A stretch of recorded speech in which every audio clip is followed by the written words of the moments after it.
আজকের দিন পর্যন্ত এই ডাকসুর ভোটার তালিকায় সেই ছাত্রলীগের সন্ত্রাসীদের নাম আসছে এবং আজকের দিন পর্যন্ত ঢাকা বিশ্ববিদ্যালয় এবং জাহাঙ্গীরনগর বিশ্ববিদ্যালয়ের নামটাও আসতে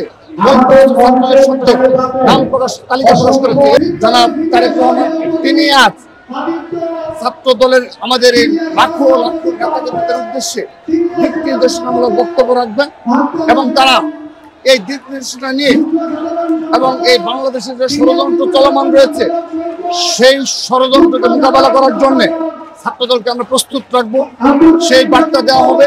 এবং বিগত 1 বছর যেভাবে ছাত্রদল সহনশীল ছাত্র রাজনীতি ভোট দিয়েছে, ঢাকা বিশ্ববিদ্যালয় সহ বাংলাদেশের সকল ক্যাম্পাসে শিক্ষা প্রতিষ্ঠানে যে ধরনের সহনশীল সাধারণ শিক্ষার্থী বান্ধব ছাত্র রাজনীতি ভোট দিয়েছে, তার ধারাবাহিকতা রক্ষা করার জন্য আমরা ছাত্রদলের পক্ষ থেকে আজকে ছাত্রদলের পক্ষ থেকে 8 দফা প্রতিশ্রুতি ঘোষণা করব।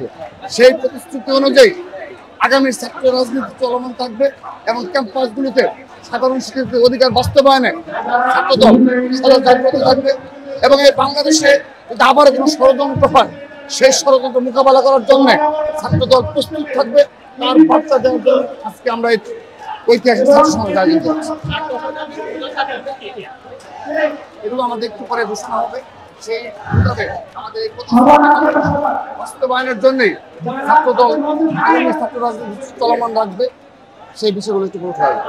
আমাদের স্পষ্ট অবস্থান, ডাকসু সহ বাংলাদেশের সকল ছাত্র সংগঠন সংসদ নির্বাচনে ছাত্রদল অবশ্যই অংশগ্রহণ করবে।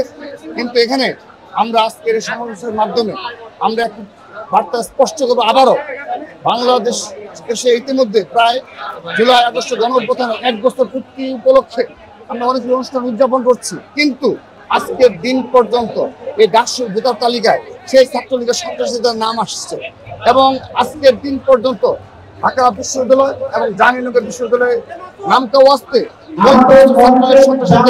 নাম প্রকাশ তালিকা প্রকাশ করেছে। এছাড়া বাংলাদেশের কোনো শিক্ষা প্রতিষ্ঠানে ছাত্রলীগের শিশুদের পূর্ণাঙ্গ কোনো তালিকা প্রকাশ করা হয়নি। তাদেরকে আওতায় নিয়ে আসার জন্য সামান্য পদক্ষেপ তা দৃশ্যমান নয় এবং এই নির্দলীয় সরকার আওয়ামী লীগ এবং শিশুদের বিচারের বিষয়ে তাদের কতটা সদিচ্ছা রয়েছে, আল্লাহ সন্দিহান এবং তাদের কতটা সক্ষমতা রয়েছে এ বিষয়ে আমাদের যথেষ্ট সন্দেহ রয়েছে। সেজন্য আমাদের মূল দাবি নির্বাচনের পূর্বেই যেন ছাত্রলীগের বিচার এবং সন্ত্রাসীদের চিহ্নিত করে তাদেরকে ছাত্রত্ব বাতিল করার সহ কঠোর সিদ্ধান্ত না হয়।